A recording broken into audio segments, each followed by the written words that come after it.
All right, so going into game 7, Mo, what do you think is the key for each team in game 7? Like one thing for each. I mean, it's better offensive process for Boston, as Jay was saying. Like, I didn't like their offense for the most part in game 6. And for Miami side, finding a way to just help Jimmy Butler. And the role players are going to have another unbelievable game, and Jimmy's got to be, They've been unreal, find man. a way to dig deep.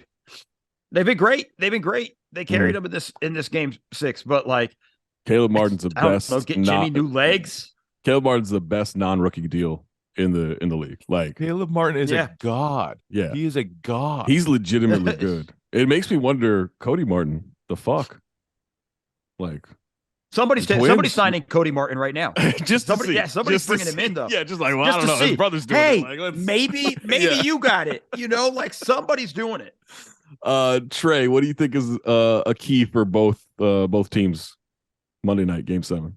So the key for Boston is just to come out hot and put them to bed early. Mhm. Like, don't even play with their food. Just get it done early on. You look up, it's 33-10. Like, that's how they got to kind of take care of business. Miami, look, you got to just every loose ball, you know what I mean? Like, box, like over stuff, like get a ball. Jimmy going to have to get a lot of shot attempts. Bam's going to have to play a better game. You know, those guys who've been, overachieving or whatever it is, they're like the Vincents, the Robinsons, you know what I mean? Those guys need to make shots. They need to be super effective. Kyle Lowry's going to have to give some, even more. Like I said, this is one of those things, and the pressure's on them because it's not on Boston. Boston, they're at home, cool. I mean, well, you're right a little bit. It's the pressure on both. I mean, the idea that they got home court advantage and this team is about to blow a 3-0 lead. They both pressured, but at the end of the day, it's only one winner. So you gotta, these are the ways of you hope that it works in your favor. You hope that your shot's falling. But at the end of the day, I think it's going to be I don't think it's gonna be close.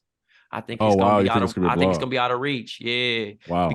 Because this is the thing. Not saying it's a blowout for Boston either, because it might be the Heat. It just depends what team shows up. Yeah. Because if they start shooting bad, then Boston gonna run it up. Yeah. They're gonna win by like 12. Or Boston just making everything and then they up by 22 and then probably win by like 9. You know what I mean? Like it's just weird. So it's just like, nobody's safe in this particular situation. I don't see it going.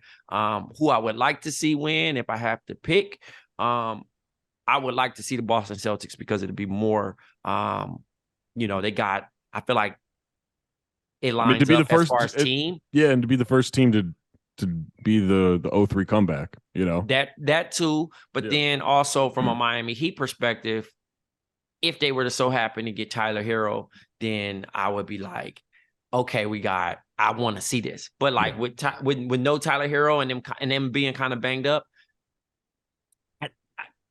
it might be a quick finals. Yeah, it'll be a quick one. You know what I'm saying? I don't really enjoy that. You know what I'm saying? I actually want to watch a competitive finals. You know what I mean? Like, not saying that Miami Heat haven't been competing. They've been competing with what they've had. They've turned water into wine. But for the finals, I don't like that matchup for them. We should also note this is the first time the game 7 is played at home for the team that was down 0-3. Yeah. Like all the other times, it was the underdog made the comeback, and then in this case here, it was the underdog took the 3-0 lead. Also, none of these have happened in the Facebook era. So like that, I don't know how much we're gonna lead on Rochester versus the Knicks. I get that, but also like normally in this situation, it's Boston would be the team that had gone 3-0, and it's the underdogs that make the comeback. This is kind of what made this whole situation weird, and Boston's gonna have home court. I don't know if we're ever gonna see that again. Jay, what's the key for each team? The Celtics need to force turnovers. Their ability to force turnovers in games 4 and 5 was a huge key to creating their offensive pace, their offensive space, all the 3-point attempts they were able to get up. The Heat only had 5 turnovers in game 6. Yeah. They were able to take care of the ball. Some of the stats they had, like, it's crazy they didn't win that game. They had 5 turnovers compared to 12 for the Celtics. They had 17 offensive rebounds compared to 12 for the Celtics. And they shot 40 some odd percent from 3, while the Celtics went 7 for 35 and hit 7 more threes than the Celtics. It was almost impossible for them to lose that game with those 3 stats. So I just think the Celtics need to force some turnovers, get out in transition. If they do that in TD Garden, that place is going to go nuts. And if that place goes nuts, it's going to be tough for the Heat to withstand that, even though I expect Jimmy Butler to play a lot better. I remember last year in the series against the Celtics, in the middle of that series, he hurt his knee. He was looking like he didn't have much left. And then all of a sudden he was scoring 40-something points and totally dominant. And that's just kind of what Jimmy Butler does. That's what he does, yeah. Game 7, he's going to be hell.